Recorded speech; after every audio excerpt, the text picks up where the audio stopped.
வணக்கம் and welcome. இது எங்களோட புது வீடோட கிரகப்பிரவேச நாள். அதுக்கு முன்னாடி எடுத்த ஒரு வீடியோ கிளிப்பிங் தான். என்னதான் வீடை நம்ம பார்த்து கட்டினாலும் அந்த வீட்டை பூஜைக்காக நல்லா டெக்கரேஷன் பண்ணி பார்க்கும்போது அதோட அழகே தனி தான். ஸோ அதை தான் நான் உங்ககிட்ட ஷேர் பண்ணியிருக்கேன். நீங்கள் பார்க்குற மாதிரியே வீட்டில் எல்லா வேலைகளையும் முழுசாக முடியல. இங்கே அங்கன்னு சொல்லிட்டு சின்ன சின்ன வேலைகள் இருக்குது.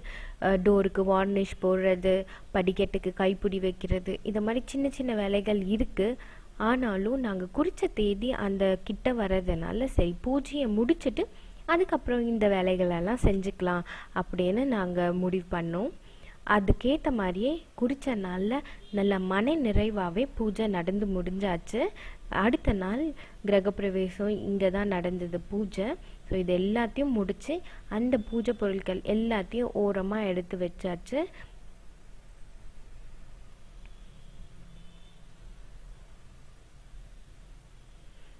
இது நாங்கள் இப்போ இருக்கிற ரெண்டல் ஹவுஸ் தான். ஸோ இங்கேருந்து இந்த வாடகை வீட்டிலேருந்து நாங்கள் மாறி எங்களோட புது வீட்டுக்கு போகிறோம்.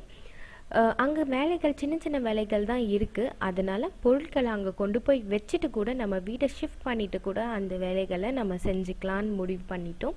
ஸோ அதனால் வீட்டை நாங்கள் ஷிஃப்ட் பண்ணுறோம். என்னடா இந்த வீடு இவ்வளோ க்ளம்ஸியாக இருக்குதுன்னு யோசிக்காதீங்க. கடந்த ஒரு மாதமாகவே வீடு ஃபினிஷிங் ஸ்டேஜ் வரும்போது நிறைய பர்ச்சேசிங்காக வெளியில் போக வேண்டிய வேலைகள் இருந்துச்சு. பாத்ரூம் ஃபிட்டிங்ஸ் எடுக்கணும், டெய்ல்ஸ் செலக்ட் பண்ணணும், இது மாதிரி நிறைய வேலைகள் இருந்ததுனால இப்போ இருக்கிற வீடை ஒழுங்காக மெயின்டைன் பண்ண முடியல. அது மட்டும் இல்லாமல் எனக்கு ஃப்ரீ டைம் வரும்போது நான் அப்பப்போ கொஞ்சம் பொருட்களை பேக் பண்ணவும் ஆரம்பிச்சிட்டேன் ஷிஃப்டிங்காக. இது நாங்கள் வீடு ஷிஃப்ட் பண்ணுற அன்னைக்கு காலையில் எடுத்தது. கிட்டத்தட்ட எல்லா பொருட்களையும் நாங்கள் பேக் பண்ணியாச்சு. எல்லா ரூம்லேயும் கொஞ்சம் பெரிய பொருட்கள், சோஃபா, டைனிங் டேபிள், இந்த மாதிரி விஷயங்கள் மட்டும்தான் நாங்கள் கொஞ்சம் அரேஞ்ச் பண்ணணும். மற்றபடி சின்ன சின்ன பொருட்கள் எல்லாத்தையும் நாங்கள் பேக் பண்ணி எடுத்து வச்சாச்சு. அப்படி இருந்தும் இன்னும் நிறைய பொருட்கள் எதுவும் பேக் பண்ணாத மாதிரி ஒரு ஃபீலிங்கில் இருந்தது. வீடு ஷிஃப்டிங்கிறது ரொம்ப சின்ன விஷயம் இல்லை, அது உண்மையாகவே ரொம்ப கஷ்டம்.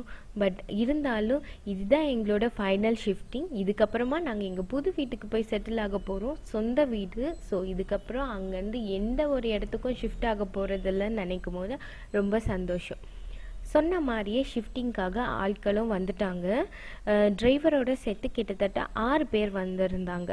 6 பேர் வந்திருந்ததுனால ரொம்ப சுலபமாகவே பொருட்களை எல்லாத்தையும் சீக்கிரமாகவே இறக்கிட்டாங்க. சின்ன சின்ன பொருட்கள், கிச்சன் ஐட்டம்ஸ், பெட்ரூம் ஐட்டம்ஸ் எல்லாமே போயிடுச்சு. இந்த பெரிய பெரிய பொருட்கள் லைக் டைனிங் டேபிள், ஃப்ரிட்ஜ், இந்த மாதிரி விஷயங்கள் மட்டும்தான் 2வது ட்ரிப்பில் எடுத்துக்கலாம் அப்படின்னு முடிவு பண்ணிட்டாங்க. ஸோ எல்லா பொருட்களும் கடைசியாக ஷிஃப்ட் ஆகி புது வீட்டுக்கு வந்துடுச்சு. இது கிட்டத்தட்ட ஒரு நாளெல்லாம் ஆயிடுச்சு. எல்லா பொருட்களையும் நாங்கள் ஷிஃப்ட் பண்ணி கொண்டு வரதுக்குள்ளே டைம் ஒரு 7-8 ஆயிடுச்சு. செம்ம டயர்டு, எல்லாருக்கும் கண்ணே திறக்க முடியல, அவ்வளோ டயர்டு. பட் சரி, இதுக்கப்புறம் எந்த பொருளை எங்கே வைக்கிறதுன்னு கூட எங்களுக்கு யோசிக்க முடியல. அந்த அளவுக்கு டயர்டாக இருந்ததுனால இதை அப்படியே போட்டு தூங்க போயாச்சு. அடுத்த நாள் காலையில் எழுந்து பார்த்தா கிச்சன் நல்லா இவ்வளோ க்ளம்ஸியாக இருந்தது. ஸோ அதை குட்டி பையன் இருக்கிறதுனால அவனுக்கு அவசரத்துக்கு பால் காய்ச்சறதுக்காவது நம்ம கிச்சனை ரெடி பண்ணணும் அப்படின்னு சொல்லிட்டு நான் முதல்ல கிச்சனில் இருந்து தான் ரெடி பண்ண ஆரம்பித்தேன்.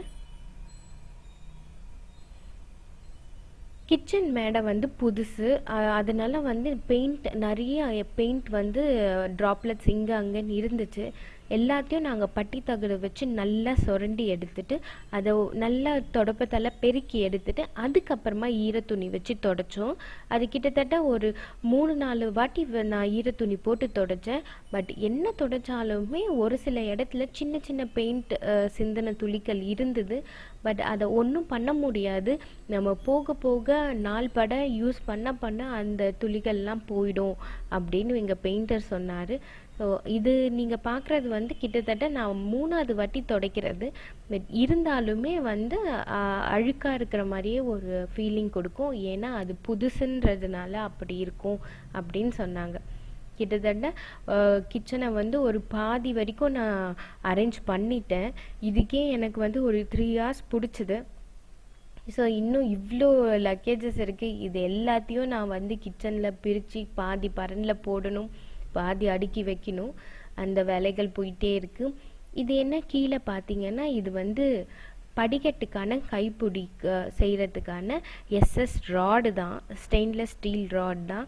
ஸோ இதுக்கப்புறமா இதை வீடெல்லாம் ஏற கட்டினதுக்கு அப்புறமா இந்த கைப்பிடி வைக்கிற வேலைகளை ஸ்டார்ட் பண்ணுவாங்க. ஏன்னா இப்போ இந்த ப்ராசஸில் நம்ம செய்யும் போது அது கஷ்டமாக இருக்கும். அதனால் வீடெல்லாம் அரேஞ்ச் பண்ணதுக்கப்புறமா அந்த வேலையை ஆரம்பிப்பாங்க.